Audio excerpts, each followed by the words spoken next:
Benvenuti ad una nuova puntata di Agricoltura. Oggi parliamo del prezioso patrimonio genetico olivicolo calabrese. Nelle precedenti puntate, sempre in compagnia del dottor Iannotta, ordinario dell'Accademia Nazionale dell'Ulivo, abbiamo discusso dell'importanza della cultivar sulla qualità dell'olio. Quindi oggi vorremmo esaminare il panorama varietale calabrese, iniziando a chiederle quante e quali sono. Dunque, noi abbiamo in Calabria un prezioso, come l'ha definito lei, patrimonio genetico olivicolo, perché abbiamo una serie di cultivar di olive distribuite sul territorio, diverse tra di loro, che costituiscono una biodiversità e quindi una ricchezza dal punto di vista genetico. Ma è una ricchezza che poi si tradurrà anche dal punto di vista produttivo, perché darà luogo a oli diversi e quindi a qualità pregevole diverse. In realtà l'olivo in Calabria è coltivato da millenni, diciamo. Noi abbiamo prove tangibili del 2500 a.C., quindi sono 4.500-5.000 anni di coltivazione in Calabria.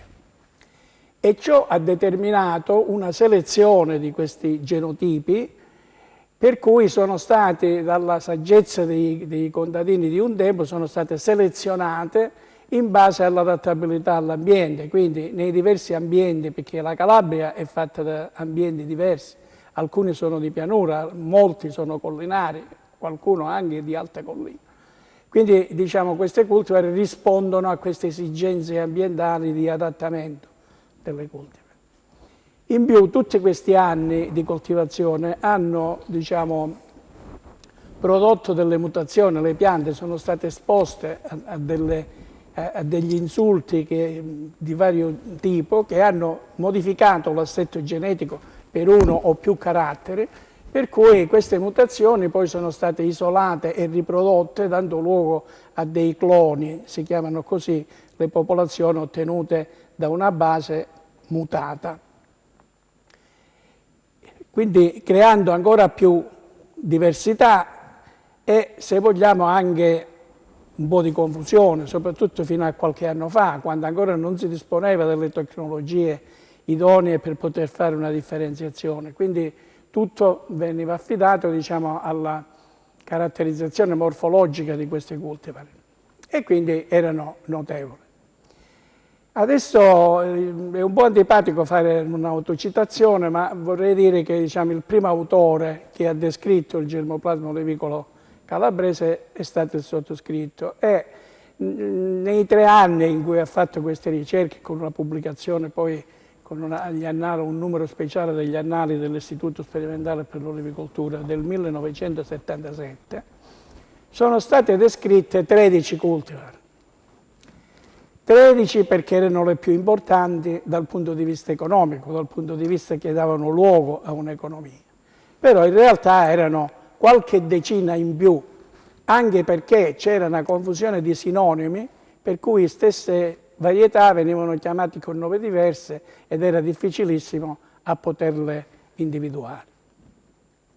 Oggi siamo nella possibilità di applicare la biologia molecolare e quindi attraverso di essa fare l'analisi del DNA, quindi estrarre un frammento di DNA e poi amplificarlo in maniera tale che diciamo, la distinzione fra una cultivar e l'altra diventa scientifica assolutamente certa, e questa è importantissima soprattutto per i programmi di miglioramento genetico, quando si devono fare incroci e si devono fare altre cose. Immagino che ciascuna di esse abbia caratteristiche e dislocazioni diverse. Sì, esattamente, hanno ciascuna di esse delle caratteristiche diverse e per questo io ho parlato all'inizio di ricchezza di questa biodiversità, perché questa caratterizzazione diversa tra loro permette di ottenere oli diversi tra di loro.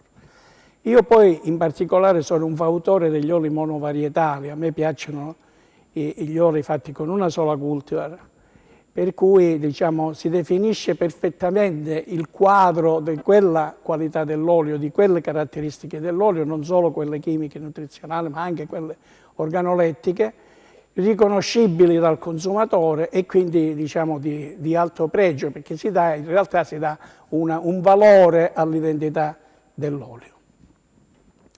Accennavo prima che sono distribuiti sul territorio, diciamo, in base alla loro adattabilità ambientale e quindi sono nei diversi areali distribuite queste cultivar. La più importante delle quali, adesso diamo un'occhiata alle più importanti di queste cultivar, la più importante delle quali è la Carolea. Questa cultivar di cui vedete il profilo sensoriale e le caratteristiche in diapositiva è una cultivar molto diffusa in Calabria e abbraccia sia la provincia di Catanzaro che la provincia di Cosenza, soprattutto nella zona del medio versante del Crani. È una cultivar eccellente che dà luogo ad un olio meraviglioso, molto fruttato, amaro e piccante, con dei sentori di carciofo, di pomodori, eccetera, che sono delle caratteristiche bellissime. Oltre ad avere le caratteristiche nutrizionali e salutistiche di altissimo livello, per esempio l'acido oleico è al di sopra del 70%, i polifenoli sono superiori al 200%, no al 200%, a 200 ppm. Quindi diciamo sono tutte caratteristiche fondamentali di questa cultivar. Adesso a destra voi vedrete quel grafico che è il profilo sensoriale, cioè è stato riportato su carta quello che l'assaggiatore, il panelista, percepisce durante la seduta d'assaggio e quindi va a segnalare i vari sentori in maniera tale che si può vedere le caratteristiche organolettiche dell'olio di questa varietà anche soltanto leggendo, senza assaggiare il prodotto. Dicevo, il suo areale di distribuzione riguarda soprattutto la piana di Lamezia Terme, tutta la parte collinare catanzarese e la parte cosentina. È l'unica cultivar calabrese che ha avuto un certo successo anche al di fuori dei confini regionali e così sono stati fatti degli impianti di Carolea anche in Puglia, in Basilicata e in Umbria. Tra l'altro questa cultivar ha anche una caratteristica fondamentale che è resistente al freddo e quindi come tale si presta anche ad essere utilizzata negli ambienti settentrionali. Il suo punto debole è il fatto dell'alternanza di produzione, cioè che è sensibile se non si attuano le pratiche culturali fatte bene, allora questa alternanza si manifesta in maniera significativa e questo diciamo, è una cosa sgradevole per i produttori di olio. Poi altra caratteristica importante è l'anticipo della maturazione. I processi di sintesi lipidica si svolgono tutte massimo entro il mese di ottobre e questo consente poi di fare una raccolta anticipata al mese di ottobre e consente anche di avere oli di eccellente qualità. Oltre alla Carolea poi abbiamo altre cultivar, in questa diapositiva è mostrata la tondina. La tondina è conosciuta anche come roggianella, vi dicevo prima che molte di queste cultivar hanno dei sinonimi, cioè hanno diversi nomi che indicano lo stesso genotipo. Nella mia descrizione, nella pubblicazione che ho fatto in cui descrivevo le cultivar calabrese, ho preferito chiamarla tondina perché ha un aspetto tondeggiante e perché è facilmente riconoscibile da queste caratteristiche. La tondina dà luogo a un olio eccezionale, è una cultivar diffusa nella provincia di Cosenza, soprattutto nei paesi e nelle colline albanesi. Anche in questo caso abbiamo caratteristiche eccellenti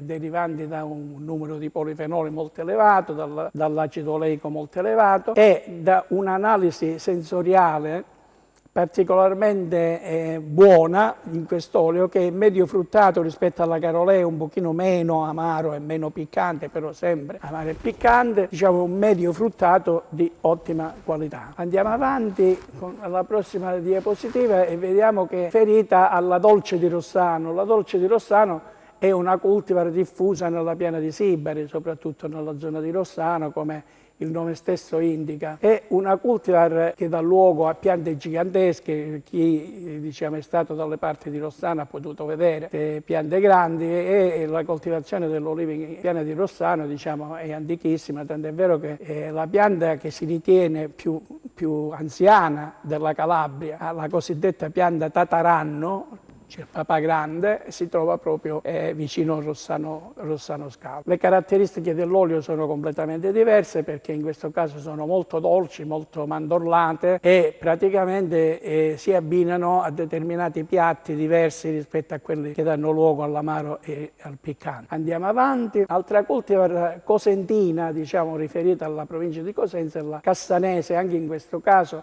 il nome lo dice, è coltivata nella zona di Cassano. È una cultivar molto interessante che dà luogo a un olio molto elegante, medio fruttato, con caratteristiche diciamo di vari sentori, c'ha una buona percentuale di acido oleico e ha una buona quantità oleoproteina e quindi anche di sostanza fenolica.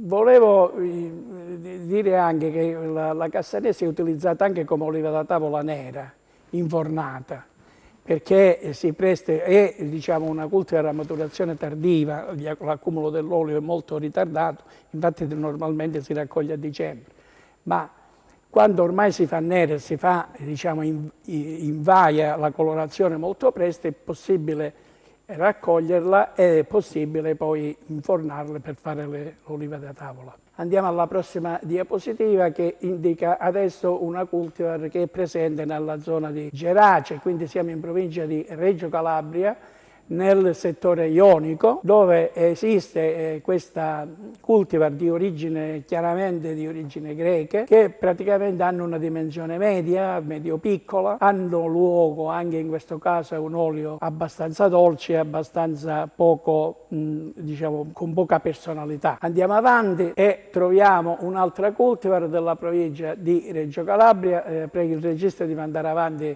la prossima diapositiva, da visione della ottobratica. La ottobratica è una pianta tipica della pianura di Gioia Tauro, sono tipiche le piante monumentali della piana di Gioia Tauro, quei monumenti che noi vediamo passando dall'autostrada sono piante di ottobratiche, quindi molto grandi, molto difficili da coltivare perché è molto difficile effettuare le pratiche culturali razionalmente. Le olive sono piccole, quindi si raccolgono male anche meccanicamente perché hanno una resistenza al distacco molto elevata e quindi nella tradizione si raccoglievano da terra che venivano scopate. Adesso non più, fortunatamente vengono raccolte anche dalla pianta e quindi andando avanti vediamo altre cultivar sempre della provincia di Reggio Calabria, per esempio la sinopolese che qui vedete, e andando ancora avanti la tonda di Strongoli che è una cultivar a duplice attitudine nella zona di Crotone.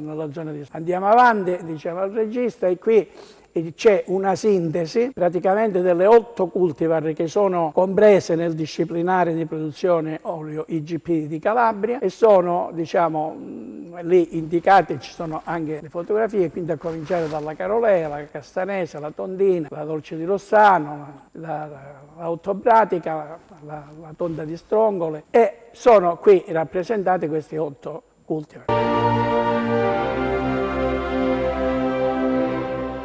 Cari amici, benvenuti ad una nuova puntata di Coltiviamo Futuro, la rubrica di approfondimento sul mondo dell'agricoltura e dell'agroalimentare calabrese curata da Federterziaria Agricoltura. Bene, oggi abbiamo il piacere di ospitare nella nostra trasmissione il dottor Massimo Gaudio, che è un esperto di credito agrario, proprio per affrontare, sulla scia di quanto già abbiamo iniziato con le scorse puntate, quello che è un tema molto delicato, che è quello dell'accesso al credito per le aziende agricole, ma anche e soprattutto la possibilità per le aziende di poter avere uno sbocco per uno sviluppo e una crescita nel nostro comparto agricolo. Ebbene, bando agli indugi, quindi è un benvenuto al dottor Massimo Gaudio. Dottore Gaudio, proprio il discorso del credito agrario, un approfondimento su questo tema, perché spesso chi si affaccia, anche come i nostri produttori agricoli, gli agricoltori, a questo tema, spesso o si affaccia con paura o con inesperienza, o spesso anche con falsi miti. Il credito agrario come si sviluppa e quali sono le opportunità del credito agrario per i nostri agricoltori? Il credito agrario, dottore Magliocchi, la ringrazio per questo suo invito e per l'opportunità che mi dà, specialmente in questo momento, di dare una parola che mi è consentito nel mio piccolo, di dare un contributo a quello che può essere il credito agrario. Non dimentichiamo che il credito agrario sente la necessità di strutturarsi circa un secolo fa. perché all'epoca una società prettamente rurale sente l'esigenza di, verso questo mondo, che allora era un mondo, diciamo, fatto o dal feudatario o dal piccolo agricoltore, per cui sente la necessità di affrancare, proprio il testo della legge dice, di affrancare il contadino dall'usura e dalla prepotenza dei padroni. Allora si sviluppa in queste cose e cerca di dare una struttura al credito, dando la struttura al credito e dando anche a suo tempo delle agevolazioni per l'accesso al credito stesso. Viene creato un fondo per la garanzia di questi finanziamenti, vengono dati dei privilegi particolari all'istituto bancario per poter tutelare al meglio il proprio credito, e questo credito agrario ad oggi naturalmente si è modificato nel tempo ed oggi è regolato da quello che è il decreto legislativo 385 del 93, agli articoli 43 e 46, dal 43 al 46. In poche parole, il credito agrario oggi c'è quel credito necessario per quello che è la gestione di un'azienda agricola. Il problema magari oggi perché c'è questa difficoltà, non è solo accesso al credito agrario ma anche un discorso di accesso al credito in generale. L'accesso al credito in generale nasce da due esigenze. Oggi il sistema bancario, io ne ho fatto parte per circa 40 anni, il sistema bancario naturalmente come impresa deve tutelare anche i propri crediti che concede. Il mondo agricolo fino a qualche anno fa, fino al 98-2000, era gestito, diciamo, sul patrimonio. Oggi invece la gestione del credito è sulla redditività dell'azienda. Ecco dove l'agricoltura come redditività dell'azienda, specialmente nelle realtà come la nostra, dove c'è un'azienda polverizzata, come viene chiamata nanoimpresa, non riesce a dare quella redditività tale da poter accedere con facilità al credito.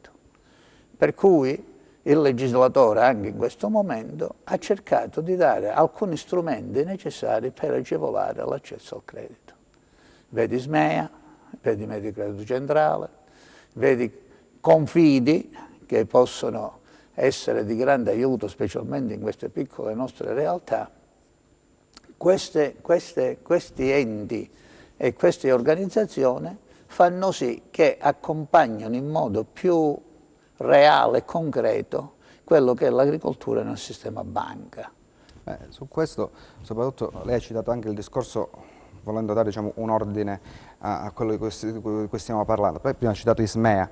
Forse Ismea è anche quello strumento che spesso vuole essere utilizzato dall'agricoltore, ma che ha comunque determinate caratteristiche, quindi volendo approfondire su Ismea, chi può accedere e soprattutto in che termini si può accedere con Ismea? Allora, Ismea è come lei sa, è come la maggior parte degli addetti ai lavori sanno, è un ente pubblico facente parte del Ministero dell'Agricoltura. La sua funzione è proprio di questo, di dare un aiuto specifico all'agricoltura, sia come finanza che come acquisizione della proprietà. Generalmente vengono favoriti ad Ismea i giovani, cioè per giovani in agricoltura si intende coloro i quali hanno meno di 40 anni. Gli imprenditori che hanno meno. Anzi, oggi 41 non compiuti, quindi fino ai 41 ancora riusciamo. E allora che cosa dà Ismea? Ismea principalmente dà delle fideiussioni a favore dei finanziamenti richiesti, oppure consente l'acquisizione della proprietà con patto di riservato dominio, e da poco tempo riesce a dare anche dei finanziamenti diretti. Ha avuto grosso successo proprio in occasione di questi grossi problemi che abbiamo in questo momento di pandemia che stiamo vivendo. Ismea ha dato la possibilità di accedere alla vecchia cambiale agraria con dei finanziamenti diretti da Ismea che sono stati di una velocità sia nell'erogazione che nel finire le provviste. La ricezione delle domande, infatti, se non ricordo male, la prima cambiale agraria è durata 3 giorni forse. 3 giorni perché il portale è stato preso d'assalto. Sono state finanziate per le prime 1200 domande perché naturalmente questa cambiale agraria ha avuto una dotazione di 30 milioni di euro. E capisci, 30 milioni di euro su una popolazione di milioni di addetti, che cosa può significare? Infatti 1200 imprese hanno avuto la possibilità di utilizzare questo strumento, che è stato uno strumento però che è stato di un successo enorme, perché c'è stato il primo decreto che consentiva di accedere a fare un massimo di 25.000 euro, infatti si chiamava liquidità 25, sì. 25.000 euro ed aveva il limite del 25% del fatturato dell'anno precedente come dichiarazione IVA. E qua c'è un altro problema dell'agricoltura. Che è quello forse di cui parlavamo prima. Che giustamente ha accennato, conosce questa realtà, che la fatturazione delle imprese agricole, specialmente le nostre calabresi, dove c'è una maglia ponderale di 2 ettari per azienda, fare un fatturato di 100.000 euro diventa un sogno per avere 25. È così. Invece il secondo decreto ha innalzato da 25 a 30.000 euro, ma con una dotazione di 20 milioni. Se quella di 25 è durata 2 giorni, quella di 20 è durata 2 ore. Però questo ci fa capire anche che comunque il mondo agricolo ha una forte attenzione verso questi strumenti e forse dovrebbe anche far capire che all'interno anche del sistema ISMEA forse bisognerebbe puntare più su questi strumenti e non su altri che sono a disposizione di ISMEA, ma che spesso o vengono sfruttati poco o hanno delle caratteristiche che non rispecchiano quella che è la realtà produttiva agricola. Io le dico la verità, io con Ismea ho avuto sempre dei rapporti molto corretti e fattivi e devo dire che la maggior parte con i funzionari con cui io ho avuto a che fare sono persone preparate, disponibili, che non sono veramente al servizio dell'agricoltura. Noi abbiamo un preconcetto nei confronti di Ismea, che è lunga, che è un ministero, che ci sono problemi, non è vero.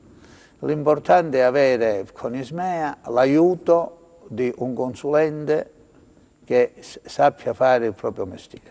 Che abbia quindi la capacità di indirizzare correttamente e utilizzare quelli che sono gli strumenti. Deve dare il consulente, io per questo la ringrazio, dottore Magliocchi, perché lei fa parte di quei pochi che vogliono veramente bene all'agricoltura, nel senso che si impegnano ad essere vicini, a dare il consiglio giusto, perché l'agricoltore non è l'agricoltore da finanziare, è l'impresa agricola da finanziare.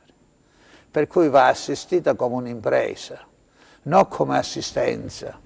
Oggi c'è questo concetto dell'assistenza. L'assistenza è un qualche cosa che può durare 1 anno, 2 anni, ma poi l'impresa deve camminare con le proprie gambe. L'impresa è soggetta poi a valutazione dell'ISMEA, di Mediocredito Centrale, delle banche, dei confidi, tutti, ognuno fa il proprio ruolo. Ecco che oggi il consulente, le associazioni di categoria, le OP devono svolgere un ruolo essenziale, perché prima le cosiddette economie di scala consentono un accesso diverso a quello che sono i mercati e anche i rapporti con le banche, e poi danno quella consulenza necessaria, quell'aiuto necessario affinché l'agricoltore possa avere sbocco e sui mercati e sulle banche.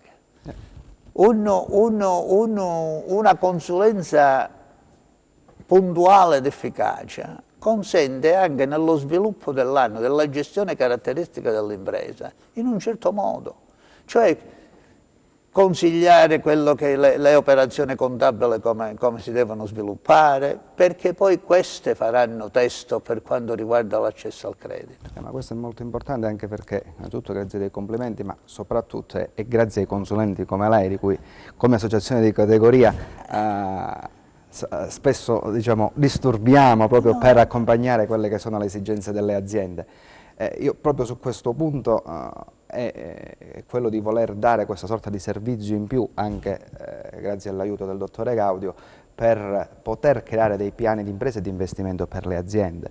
E a questo proposito io la invito in una prossima puntata a ritornare, perché con lei vorrei proprio approfondire quello che è il tema anche non solo di Ismea, ma quello legato agli enti di finanziamento collaterali ad Ismea e che e che possono costituire uno sbocco.